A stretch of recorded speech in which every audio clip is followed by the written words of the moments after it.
Welcome back to Snetterton. More Ginetta racing coming your way now, courtesy of the Ginetta GT and GT Academy Championships. Two championships in one, and yesterday's first race was certainly an interesting affair, with William Antrobus claiming a race victory, a very important race victory in the context of the championship, a championship that, as far as the Ginetta GT portion of it is concerned, was led by Cameron Pratt-Thompson coming into the weekend, but that all changed yesterday. Cameron qualified only 9th, had a lowly 5th place finish, I seem to recall, whilst William Antrobus won, and with that win claimed the championship lead, but there are only 6 points between them. This is shaping up to be the closest of our Ginetta championships heading into the business end of the season. The GT cars then will head up the field as usual. Antrobus and Felix Livesey together on row 1, ahead of Harry Gamble and Louis Darling on the second row of the grid. Vladislav Tomanchuk was luckless yesterday, sustained lap 1 damage. He'll be hoping for better from 5th alongside Jamie Cordell, who's the best placed of the AM drivers. Alex Duncan and Cameron Pratt-Thompson, again, disappointing qualifying effort that for the erstwhile championship leader, only 8th ahead of James Nicholas and Elliot Foster, who share row 5 of the grid. Lucy Hodgson will be the last of the GT Championship drivers. Then we have a gap, and then the GT Academy field, led by the dominant Luis Bailica, who won yesterday again and extended his championship lead in the rookies. Connor Blackburn starts alongside him, as he did in yesterday's race. Will Fallon and Tom Walker together on the second row of the GT Academy grid, ahead of American driver Joseph Ostoltov, with Ian Beaumont alongside. Beaumont second of the rookies on the grid. He'll be trying to narrow that championship advantage held by the championship leader Luis Bailica. Then Wiseman and Ash Young are next, ahead of Faye Goff and Alan Wright. Wright had a couple of incidents in yesterday's race. One of them I seem to recall with Damien Duffy, who will be delighted to be lining up directly behind him on the grid. Onboard camera with Tom Walker then. So Tom Walker is the GTA Championship leader. If you are new to the championship, or you just weren't listening to me yesterday, who can blame you? I'll remind you again that the GT Academy grid is split into 2 categories, Rookie and GTA.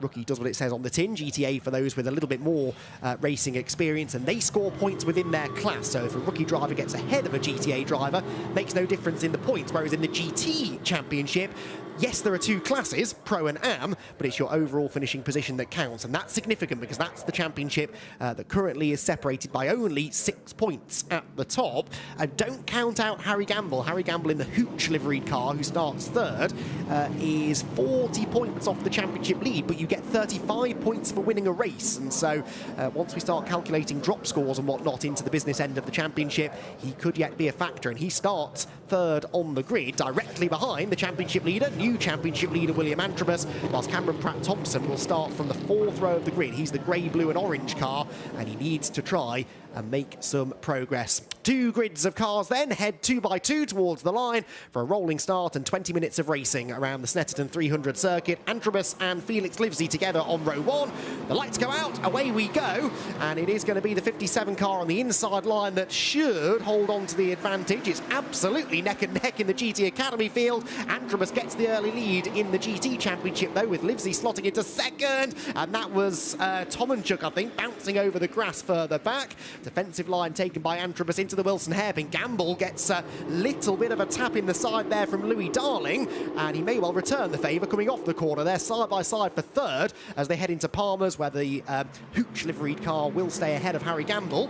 There, meanwhile, is Cameron Pratt-Thompson. The 37 car, I think, is going backwards on this first lap. James Nicholas, who we're on board with, has just swept around the outside of the driver second in the championship, heading out of the left-hander. Can Cameron get back at him into Agostini? Possibly. In fact, yes, he did get back ahead of James Nicholas as Jamie Cordell gets eased out wide onto the grass by Vladislav Tomanchuk. So, very lively opening half a lap within the GT portion. What's going on in GT Academy? It's Bailica who leads, and for the 2nd race in a row, Connor Blackburn has not converted the outside of row 1 into a really strong position. He's down to 4th already, and so up into 2nd comes Tom Walker with Ian Beaumont in 3rd, and Connor Blackburn there in 4th position. So Blackburn dropping down further now. In fact, Will Fallon gets past him, look. So has Blackburn got a problem? He was wide through Hamilton. Possibly that led to a little bit of dirt on the tyres, which could explain the slide into the next corner, but he's certainly sliding down the pack much more quickly than he'd like. Through Brundle and Nelson they go.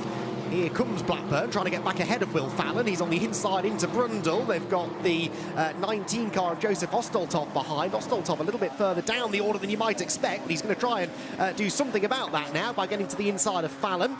Joe only 4th in class at the moment. He is 2nd in the championship behind Tom Walker.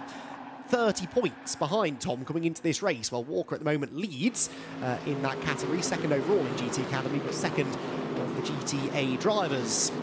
Right, leaders into Riches. Antrobus then with the advantage, 6/10 of an advantage to be precise, over Felix Livesey and Harry Gamble. A little bit of separation between the leaders. The closest battle really is the one for 5th. Vladislav Tomanchuk and Jamie Cordell. Cordell who leads in the AM class. The AM class, the orange background numbers on the timing tower. Ian Beaumont, meanwhile, gets up the inside of Tom Walker. So Ian Beaumont to 2nd in GT Academy. He wants to go after Luis Bailica before the championship leader can get too far up the road. And that looked like a really clean, decisive move into Riches. Blackburn, meanwhile, just can't settle in. He's got back ahead of Fallon, but Fallon is going to try and take advantage now of that slide through the Wilson hairpin.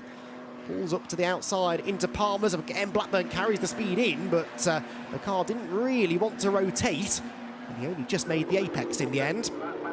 So Bailica leads. Beaumont 2nd, both of them running in the rookie class, and Beaumont locks up going into Agostini. He's going to hand that position straight back to Tom Walker, and there's contact between Fallon and Blackburn. That's been coming for a lap or so, hasn't it, really? Bit of bodywork flies off the Will Fallon car, and he will lose a position to Joseph Ostoltov as a result, I think. Can Ostoltov outbrake him, though, on the outside line into Oggies? More bits of bodywork go flying from the number 30 car, which I think has a damaged front splitter and possibly slightly bent steering as a result of that collision. You can see there the splitter. Oh, well, never mind. He pulls a Gordon Shedden move at the same corner Gordon did all those years ago in the British Touring Car Championship by knocking that loose bit of bodywork off just on a marker post this time rather than a tyre stack, but the same principle applies.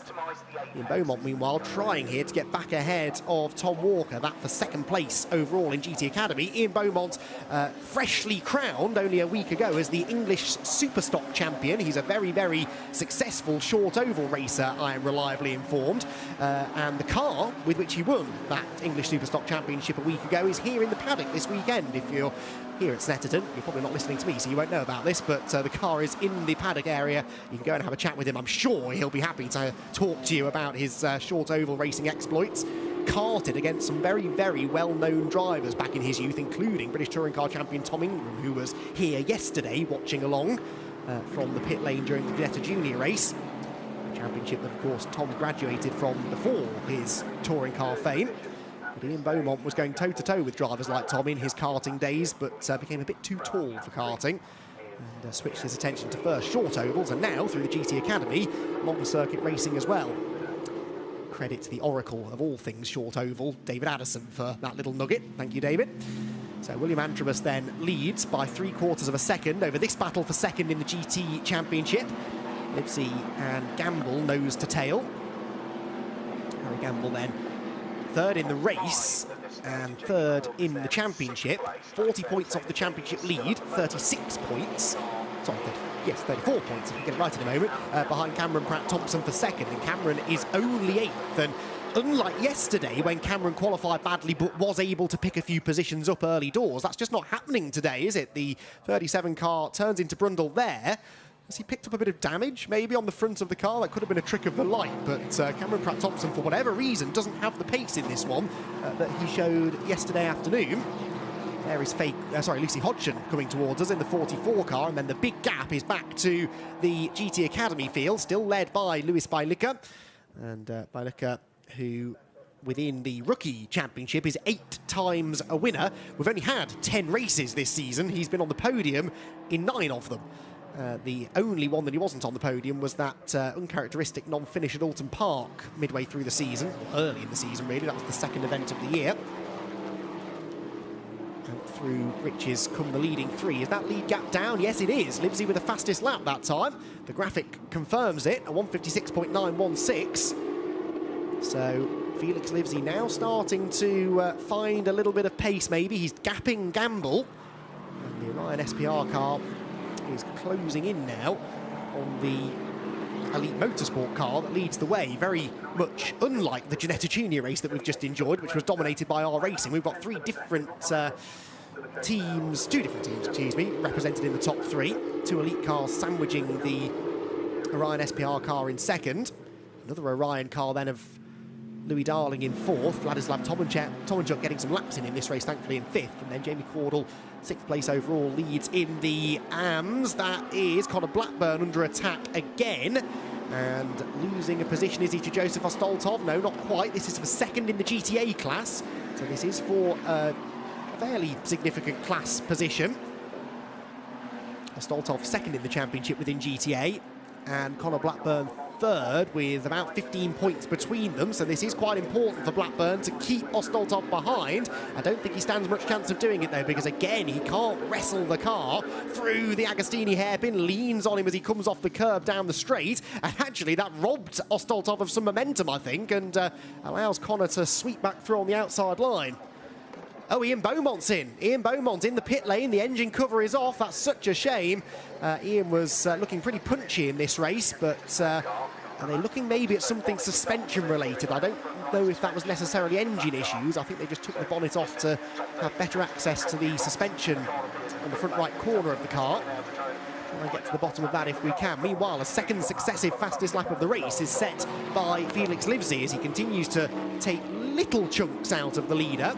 Only in the end, half a tenth quicker that time than the leader, but he's within 6 tenths now of William Antrobus.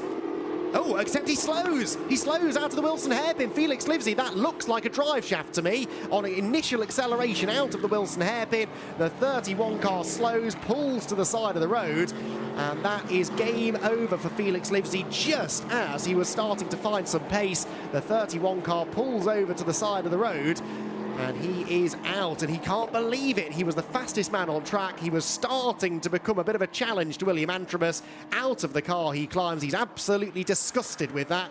And unfortunately, the Orion SPR team are going to have a bit of work to do after the race to diagnose what went wrong. He's as mystified as we are. But whatever happened, the car certainly slowed dramatically. This car is not slowing into the hairpin. That is Joe Ostoltov. Now, is this not a yellow flag zone? Yes, it is. There were definitely yellow flags on the lighting panel, I would say. That is why. Can I see yellows at the... Yes, definitely. Yellow light flashing coming into the Wilson hairpin. So Joseph Ostoltov, I think, might find himself in hot water after that move. It was a good move. But in fairness to Connor Blackburn, he wouldn't have been expecting it, given the fact there were yellow flags out at that corner. We'll let race control investigate that one further, but I wouldn't be surprised if that's not the last we hear of that move. So Ostoltov does move ahead of Blackburn. That is now second place in the GTA class, third overall in GT Academy. Blackburn just struggling a little bit for pace in this one, and was looking set to take a few points out of Ostoltov in that battle for second in class in the championship, but doesn't now look as though that's going to happen. Out onto the Bentley straight we go. We are exactly halfway through the race, 10 minutes down, 10 minutes to go. What further drama does this one have for us? It's been a bit of a race of attrition. This Ian Beaumont out in the pit lane. Livesey, from a promising position, has retired trackside. Still, we're left with plenty of entertaining battles to enjoy, including this one as Cameron Pratt-Thompson gets up the inside of Alex Duncan. That's significant. There is damage, look, to the front of Cameron's car. A little bite taken out of the front bodywork. I don't think that will be affecting him too much unless it dislodged the front bodywork. These cars, though, run without a front splitter, so you'll notice there's quite a big air gap between the bottom of the car and the tarmac until, of course, the nose pitches down under braking. That is deliberate in the design of this car that was introduced at the start of last year to make them more powerful but less aero dependent. So no front splitter. The rear wing will do a little bit of work, but there's certainly less front downforce than you would expect from a car of this sort of performance.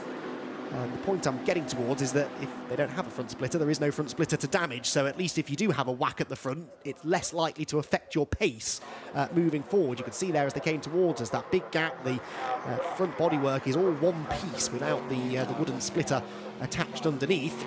That's how the front of the car should look, but the car further down the order of Cameron Pratt-Thompson definitely carrying a little bit of damage. In fairness, so too is Louis Darling, who's had a little bit of contact with something on the right front corner by the looks of it. Bit of a witness mark there. He, of course, has now inherited third position as a result of the demise of Felix Livesey. That's definitely damage, and also I think maybe a floppy marker that's been picked up by Will Fallon, who's got a few stories to tell after this race. He took a bite out of, was it Conor Blackburn earlier on, and I think he's now been exploring the track limits as well. Yes, that's definitely an orange marker post that is hanging from underneath the car. So out on to the back straight. The 30 car has been in wars in this one. Will 6th place overall, 4th in class, and I think about to lose a place maybe to the 53 car of Ash Young. And a bit of repair work for the team to do between races as well. In fact, a privateer entry he's listed as, so he's not running with one of the big teams, Want to Race, SVG, E3, Elite Motorsport. He is running that car by himself. I'm sure he's got team members here helping him, but it'll be a smaller operation than some. He's going to be a busy boy, probably getting hands-on with that repair work between races. Across the line comes Luis Bailica, leading in the GT Academy. It looked for a while early on as though Ian Beaumont was going to be a thorn in his side, but his retirement into the pit lane has... in fact, I say retirement into the pit lane. Ian has just left the pits. He's on an out lap, according to the timing screen, so Ian Beaumont's still going, but laps down now after that lengthy pit lane visit. And that leaves Luis Bailica pretty much unchallenged. Louis Darling, though, is not going to be unchallenged in his quest for third position. He's got Vladislav Tomanchuk, who's debuting in the championship this weekend, right behind him. And Tomanchuk with some decent pace, look, over the last few laps. He's been, on average, a tenth or two quicker over the last few laps than the car ahead of him. Which turns now out of Murray's corner and heads onto the centre straight. Are we going to have a late change then for third position, I should say. Vladislav on that lap was, yes, 3/10 quicker, nearly. So a personal best lap that for Tomanchuk, which this late in the race is pretty impressive, really. These slick tyres that they run on the GT Championship cars will be getting quite warm by this point. Vladislav, who raced for Elite Motorsport in the Ginetta Junior Championship before moving into this series. In fact, started the season in the Ginetta Junior Championship before graduating up into the GT Championship. Has certainly taken to the car pretty well. He's had top 5 pace in both races. Didn't get to show it yesterday, really, with that turn 1, lap 1 contact, but in race 2, he looks pretty racy. This, meanwhile, is Conor Blackburn. Oh, no, it's not. It's James Nicholas, excuse me. 99, not 66. And we are chasing down Alex Duncan, but ahead is where the story is really there, because that is the driver second in the championship, Cameron Pratt-Thompson, in behind Jamie Cordell. Now, Cordell leads in the AM class, but as I said earlier, every position counts from a points perspective in the Ginetta GT Championship. So if Cameron can get ahead of Jamie, that is a genuine points gain. And really, there's no major incentive for Jamie Cordell to fight this, because Cordell is already leading his class pretty handsomely. He is not in contention for the overall title. He would like to win the AM class by outscoring James Nicholas in this race, but I don't think if Cameron Pratt-Thompson comes knocking too loud on the door, I don't think Jamie's going to put up too much of a defence. Wait and see, though. I've been wrong before. The SVG Motorsport man, Pratt-Thompson, is going to be hunting for every opportunity to get through in the final few laps. That much is for certain. Leaders then power down past the pits. The top 3 are covered by quite a significant margin. 3rd to 4th, though, only 4.5 tenths, as Vladislav Tomanchuk again is a couple of tenths quicker that time than Darling ahead. Louis Darling can't afford to put a foot wrong here. Tomanchuk will go for the opportunity if he can. The car wriggling around under braking there. And the number 73 car, which is light on sponsors, but might not be if he reappears on the grid next time out at Donington Park, I suspect. The Elite Motorsport team have given him a quick car, and Vladislav is really pedalling it well.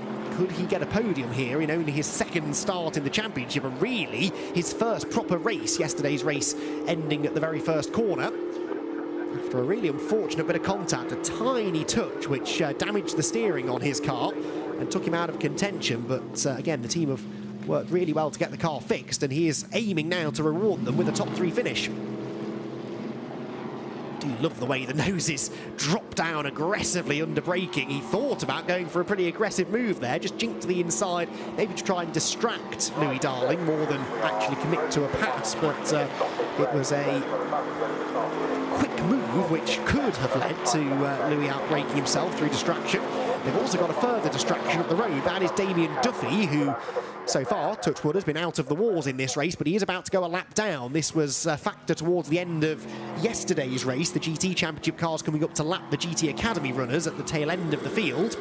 They didn't catch the main pack of the GT Academy cars, but they did catch a few of the stragglers, and that will be the same in the second race by the looks of it. They're going to have probably 2 laps to go at the end of this one. And there is a little gaggle of cars just ahead of this podium battle that they're going to have to pass. Out to the final turn they go then. Oh, Tomanchuk is ahead. Tomanchuk's ahead of Darling. So Vladislav Tomanchuk is up into 3rd position. And that is a big relief for the Elite Motorsport driver. He got through a little bit more easily maybe than we expected. Didn't catch where that happened. So Tomanchuk sneaks through. And will now try and accelerate into the clear air ahead again. He's got the rear of the car dancing around. Some drivers like that, though, in a front-engined car, and their big, heavy V8 engines hanging over the front axle of these cars. Getting that rotation is quite important, and some drivers do like a loose rear end on their car to help get the car pitched into the turn. James Nicholas, meanwhile, is getting stuck into the back of Alex Duncan's car now as they head down into Agostini. Alex defending 7th position, but this is for 2nd in the AM class, more significantly. Down into the hairpin, defensive line for Duncan. Nicholas will try to get a switch back out of the turn. We're on board again with Nicholas, tried to get to the power, but the rear tyres said no. And that little slide meant that he didn't quite have the impetus then to get to the inside into Hamilton, so he'll have to regroup, think again. Ahead of him, Jamie Cordle is keeping Cameron Pratt-Thompson at bay in what's a really good defensive drive, this from Cordle. Cameron does seem a bit quicker at this phase of the race. There they are, together coming out of Williams. Cordle 5th, Pratt-Thompson 6th.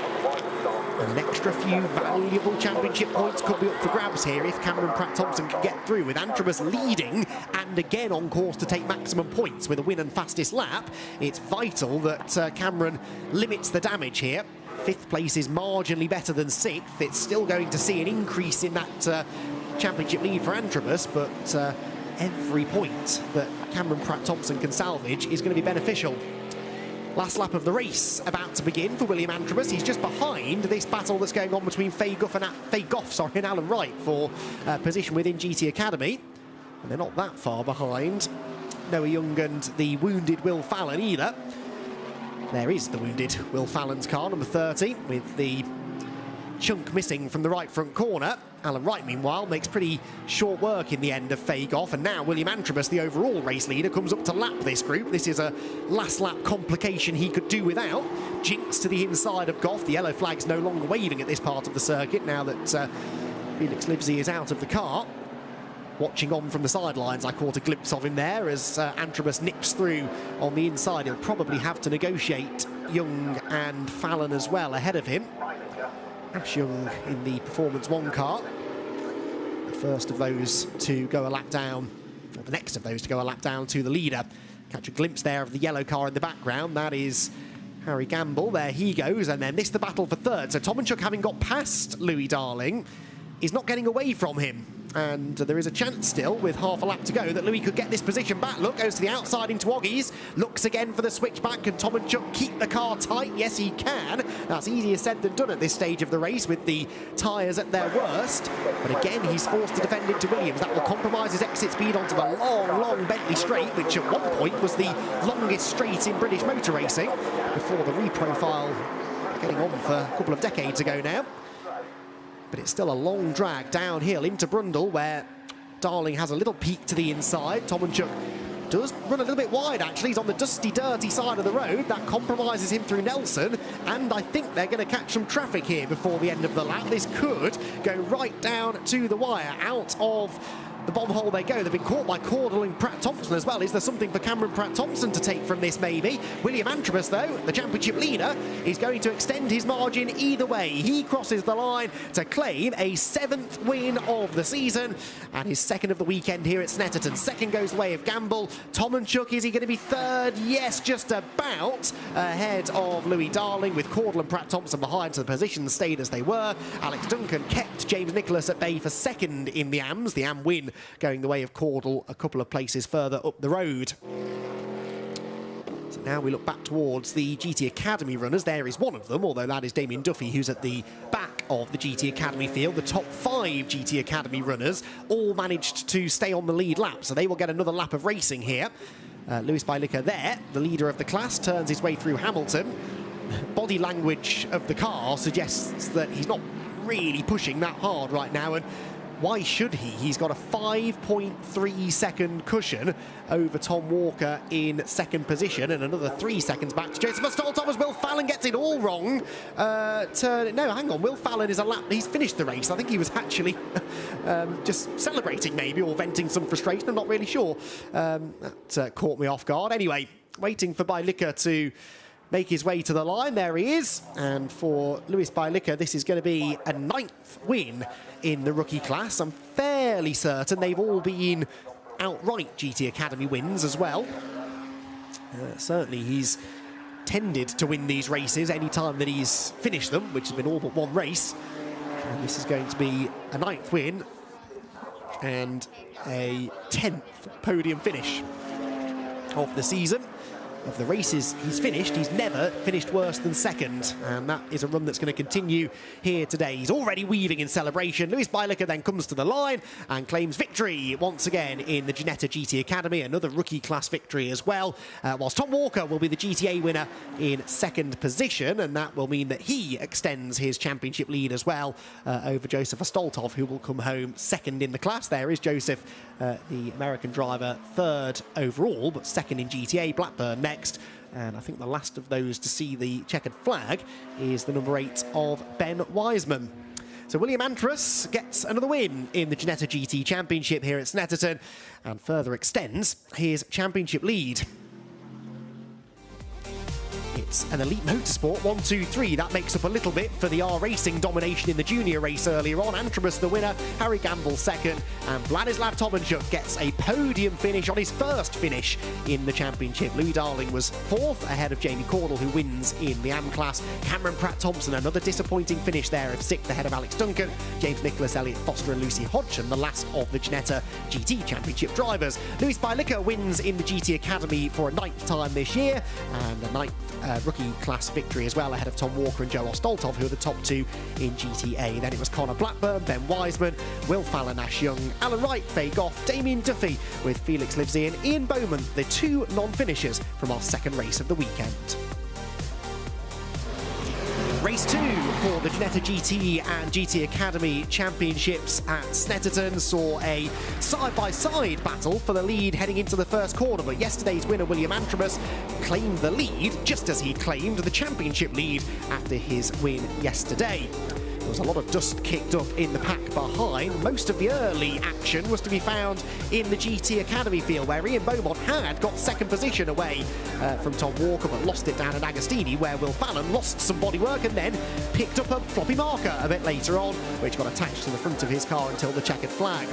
Connor Blackburn had once again started on the front row in GT Academy, but was once again struggling for pace and ended up slipping down a position or 2 in the early stages. Felix Livesey was closing in on William Antrobus for the race lead, but his car dramatically slowed and pulled into retirement coming out of the Wilson hairpin at about 2/3 race distance. That was his race done, and a chance maybe for a win went begging.